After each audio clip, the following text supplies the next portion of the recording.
అందరికీ నమస్కారం అండి. తెలుగు స్టోరీ బుక్ ఛానల్కి స్వాగతం. ఇప్పుడు మనం కోటమర్తి రాధా హిమబిందు గారు రచించిన బొకే అనే కథను వినేద్దామండి. Good morning sir. మీరా? రండి రండి. ఆశ్చర్యపోయి లోపలికి రమ్మన్నాను మాధవరావు గారిని. ఏంటి రావట్లేదా మీరు? రండి సార్, మీకోసం చెల్లెళ్ళు తమ్ముళ్ళు అంతా వెయిటింగ్. అది మరీ అంత మొహమాటం ఏంటి సార్?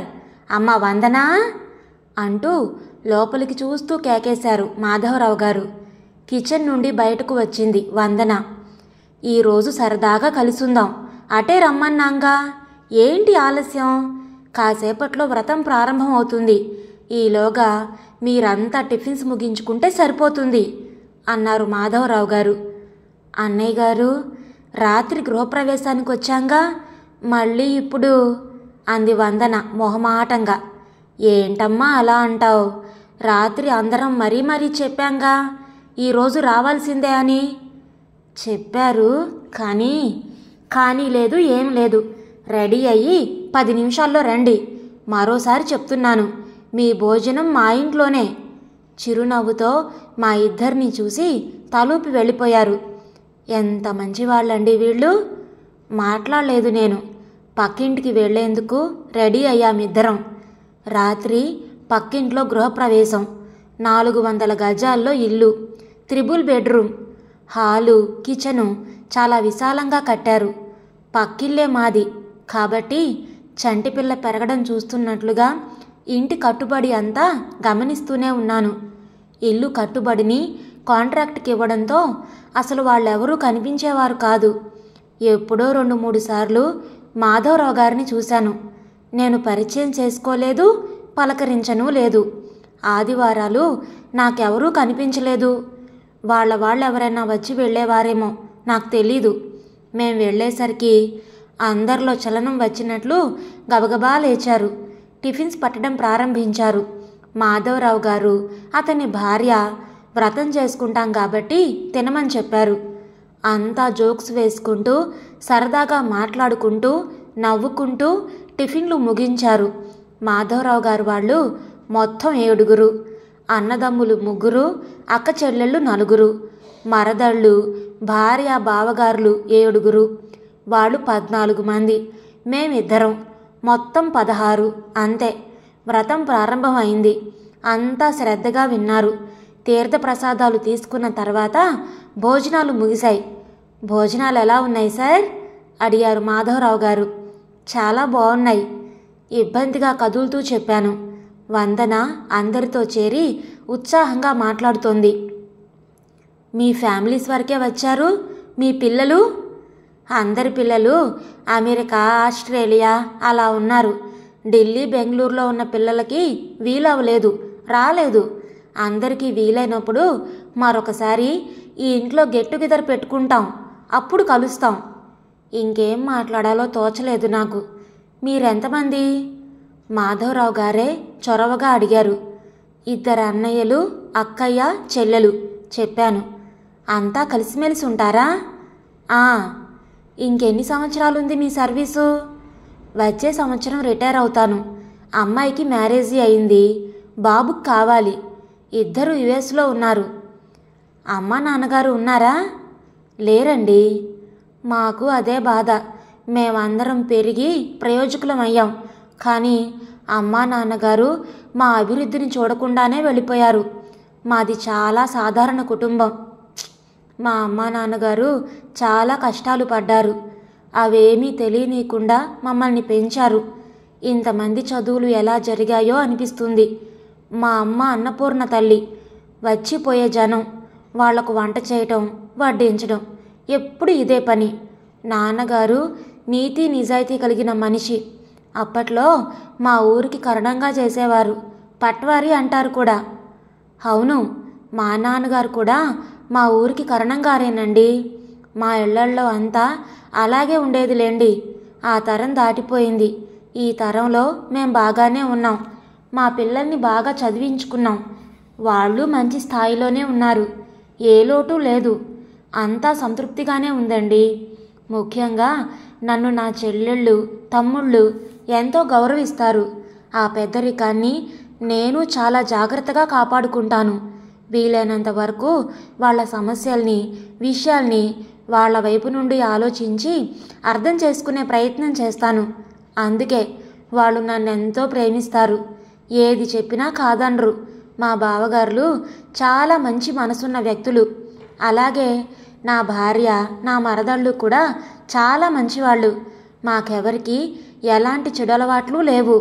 దేవుడి దయ వల్ల ఆర్థిక ఇబ్బందులు లేవు. కాకపోతే ఒకరు కాస్త ఎక్కువగా ఒకరు కాస్త మామూలుగా ఉండొచ్చు. కానీ ఆ భేదం మా మధ్య లేదు. అందరం ఒకటే అన్నట్లుగా ఉంటాం. చాలా కలివిడిగా ఉంటాం. నేను పల్లెలో ఉంటాను. మిగతా 6 ఇక్కడే ఉంటారు. నన్ను హైదరాబాద్ రమ్మని ఒకటే గొడవ. ఎప్పుడో తమ్ముళ్లతో పాటు ఈ స్థలం తీసుకున్నాను. ఇదిగో ఇన్నాళ్లకి ఇల్లు కట్టాను. అంతా కలిసి గడపాలన్నదే మా అందరి ఉద్దేశం. పల్లెకు ఈ 6 వస్తూ ఉంటారు. ఇక నుండి అప్పుడప్పుడు నేను నా భార్య ఇక్కడికి వస్తుంటాం. చిరునవ్వుతో చెప్పారు మాధవరావు గారు. అందరూ అలా ఆత్మీయంగా మాట్లాడుతుంటే సమయమే తెలియలేదు. నేను కూడా వాళ్ళతో కలిసిపోయాను. వాళ్ళ చిన్నప్పటి జ్ఞాపకాలు మననం చేసుకుంటూ మాట్లాడుకుంటుంటే నేను నా చిన్నప్పటి జ్ఞాపకాలు కొన్ని చెప్పాను. ఏదైనా డబ్బు దగ్గరే వస్తుంది సార్. నిజానికి మా కుటుంబాల మధ్య డబ్బు విషయం ఎన్నడూ రాలేదు. డబ్బు పరంగా ఒకరిని మరొకరం ఆదుకునేంత శక్తిపరులం కాదు. అందరం చాలా ఇబ్బందులు పడ్డాం. ఎవరి బాధలు వాళ్ళమే పడ్డాం. డబ్బు అవసరం పడితే బయట ఎక్కడో కానీ స్నేహితుల్ని కానీ అడిగి తీసుకున్నాం. కానీ మా మధ్య ఆర్థిక సంబంధాలు లేవు. ఓన్లీ రక్త సంబంధమే. అయితే ఈ మధ్య అది కాస్త మారింది. రెండో చెల్లెలు కూతురు ఇల్లు కట్టుకుంటుంది. నేను 3 లక్షలు, తమ్ముడు 5 లక్షలు, ఆ చెల్లెలో 2 లక్షలు ఇచ్చాం. నా మేనకోడలికి ఆత్మాభిమానం ఎక్కువ. మళ్ళీ తీసుకోవాలి అన్న కండిషన్ మీద తీసుకుంది. అలా చిన్నా చితకా సర్దుబాట్లు జరుగుతూనే ఉంటాయి. ఏమైనా మనం కాస్త పెద్ద మనసుతో ఆలోచిస్తే ఏం పోతుంది? మన వాళ్ళు బాగుపడితే మంచిదే కదా. డబ్బు సమృద్ధిగా ఉంటే ఏదో కొద్దో గొప్ప సహాయపడొచ్చు కదా. మనం ఎంత ఇస్తే దేవుడు అంత ఇస్తాడు అంటారు. నిజమో కాదో మనకు తెలీదు. కానీ కరెక్టేనేమో అనిపిస్తుంది నాకు. మా ఫ్యామిలీ అంతా ఒక్కొక్క మెట్టు ఎక్కుతూ ఈ స్థాయికి వచ్చిన వాళ్ళమే. కష్టం అనేది ఎలా ఉంటుందో మా అందరికీ తెలుసు. సుఖం రుచి ఇప్పుడిప్పుడే చూడగలుగుతున్నాం. అమ్మా నాన్న మన చిన్నతనంలో అందరినీ సమానంగానే పెంచారు. ప్రాణప్రదంగానే చూసుకున్నారు. చిన్నప్పుడు స్కూళ్ళకి వెళ్ళే రోజుల్లో కానీ ప్రయాణాల్లో కానీ చెల్లెళ్ళని తమ్ముళ్ళని అతి జాగ్రత్తగా చూసుకునేవాళ్ళం. పెద్ద అయిన తర్వాత దూరాలు పెరుగుతాయెందుకు? దగ్గరగా ఉంటే మన డబ్బు అడుగుతారనా? ఏమైనా సహాయం కోరతారనా? మన విషయాలన్నీ తెలుస్తాయనా? ఇలాంటి భయాలేగా అన్నీ. ముందు మనం పద్ధతిగా ఉంటే ఎదుటి వాళ్ళు ఎందుకు ఉండరు? ఉండలేదే అనుకోండి. మనం ప్రేమగా 4 మంచి మాటలు చెప్పి వాళ్ళలో మార్పు తేవచ్చుగా. తప్పే ఉంది అందులో? మనమే కదా. రక్త సంబంధం చాలా గొప్పది సార్. చిన్నతనంలో అమ్మా నాన్న సంరక్షణలో ఓ ఇంట్లో కలిసిమెలిసి ఉండడం కాదు, పెళ్ళిళ్ళయ్యి ఎవరి జీవితాలు వాళ్ళవైన తర్వాత కూడా ఆ క్లోజ్నెస్ ఉండాలి. కానీ చాలా కుటుంబాల్లో అలా ఉండరు. ఎక్కడో ఉద్యోగాలు, ఎన్నెన్నో మార్పులు, ఏవో మనసులో పెట్టుకొని దూరాలు, ఏవో కోపాలు, స్వార్థాలు, చిరాకులు. అవన్నీ సృష్టించుకునేది మనమే కదా. కాస్త పెద్ద మనసు చేసుకొని ఆత్మీయంగా దృష్టి పెడితే ఎంతగా కలిసిమెలిసి ఉండొచ్చు. చివరికి ఏముంది సార్? 6 అడుగుల నేల బూడిద తప్ప. కష్టపడి సంపాదించిందంతా వెంట తీసుకెళ్తామా? ఇక్కడే వదిలి బంధాలన్నీ తెంచుకొని ఒంటరిగా వెళ్ళిపోవాల్సిందే కదా. మరెందుకీ ఆరాటం? నాది నేను అనుకునే భావాలెందుకు? ఆవేదనగా అన్నారు మాధవరావు గారు. చక్కగా ఇల్లు కట్టుకొని గృహప్రవేశం చేసుకొని వ్రతం ముగించుకొని ఇప్పుడు ఇలాంటి మాటలు ఎందుకులే అన్నయ్యా.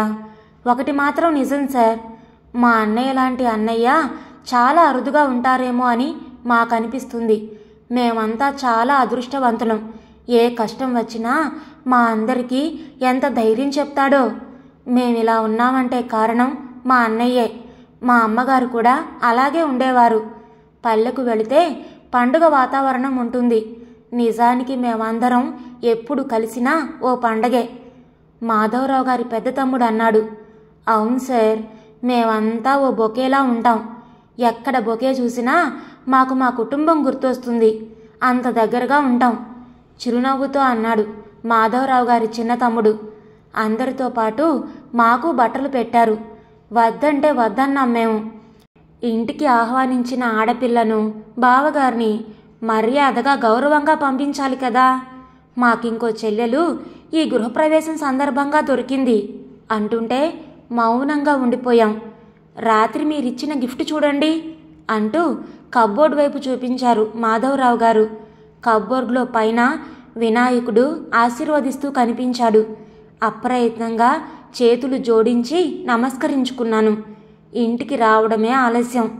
వందన ఆనందంగా ఆరాటంగా చెప్పింది. మాధవరావు గారి రెండో తమ్ముడికి కూతురుందని, ఫోటో చూశానని, జాబ్ చేస్తోందని వివరాలు చెప్తుంటే నా మనసు ఇంకేదో ఆలోచిస్తోంది. ఏమండి, వింటున్నారా? భుజం తట్టింది వందన. వింటున్నాను వందన. మా అబ్బాయికి వాళ్ళ అమ్మాయిని అడగాలంటే ముందు నేను మారాల్సింది చాలా ఉంది. ఏంటండి? నేను చాలా చెడ్డవాణ్ణి వందన. నీకు ఆ విషయం తెలుసు. నా తీరు నచ్చకపోయినా నా అభిమతానికి అనుగుణంగానే నడుచుకున్నావు.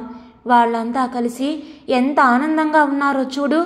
నాకెవరూ లేరు, ఒంటరిని. నాకు నేనే ఇలా చేసుకున్నాను. అన్నయ్యలు, అక్కయ్య, చెల్లెలు అందరినీ దూరంగా ఉంచాను. మాధవరావు గారు అన్నట్లు నా డబ్బు అడుగుతారేమో, సహాయం కోరతారేమో. ఇదే కదా నేను ఆలోచించింది. నువ్వెన్నోసార్లు చెప్పావు మన వాళ్ళంతా మనకు ఉండాలి అని. నిన్ను కోపడ్డాను. నా చిన్నతనం అంతా అల్లారు ముద్దుగా వాళ్ళ మధ్య గడిచింది. తిరిగి నేను వాళ్ళకి ఇచ్చిందేమీ లేదు. నిజం చెప్తున్నాను వందన. నా వాళ్ళు చాలా మంచి మనసున్న వ్యక్తులు. ఉన్నత భావాలతో ఆలోచిస్తారు. నేనంటే ఎంతో ప్రేమ. నేను వాళ్ళలా ఉంటే ఇంటికొస్తారు, ఖర్చు అవుతుంది, అప్పడుగుతారు. ఇలా ఏవేవో చెత్త ఆలోచనలు తప్ప ఆత్మీయంగా అనుకోలేకపోయాను. ఎంత పెద్ద ఇల్లు కట్టాను, స్థలాలు కొన్నాను, పొలం కొన్నాను, తోట కొన్నాను. అయినా తృప్తి లేదు. ఎంతసేపు ఇంకా ఏం కొనాలి అన్నదే నా ఆలోచన. చిచ్చి, నా మీద నాకే అసహ్యం వేస్తుంది. ఏ రోజు నా తోబుట్టువులని నా ఇంటికి పిలవలేదు. తప్పదు కాబట్టి గృహప్రవేశానికి, వినయ్ ఉపనయనానికి, వినీల పెళ్లికి పిలిచాను. నా మనస్తత్వం తెలుసు కాబట్టి వచ్చారు, వెళ్ళారు. ఆడపిల్లలకు పుట్టింటికి రావాలని ఉంటుంది. అమ్మా నాన్నగారు లేరు. అన్నయ్యలు వాళ్ళని పిలుస్తున్నారో లేదో తెలియదు. కాకపోతే వాళ్ళు నా అంత స్వార్థపరులు కాదని నా నమ్మకం. నేను మారాలి, మారతాను వందన. మన వాళ్ళందరికీ ఫోన్ చేసి ఉగాది పండక్కి రమ్మంటాను. నా రక్త సంబంధికులతో కలిసిమెలిసి ఉంటాను. మీ అన్నయ్యని, వదినని, అత్తగారిని కూడా రమ్మంటాను. శాశ్వతంగాని జీవితం మీద అత్యాశ ఎందుకు? 6 అడుగుల నేల బూడిద అనుకున్నప్పుడు ఇంత ఆరాటం దేనికి? వద్దు వందన, నేనింత చెడ్డగా ఉండను. మరో మాధవరావు గారిలా మారడానికి ప్రయత్నిస్తాను. మా ఫ్యామిలీని ఓ బొకేలా తయారు చేస్తాను.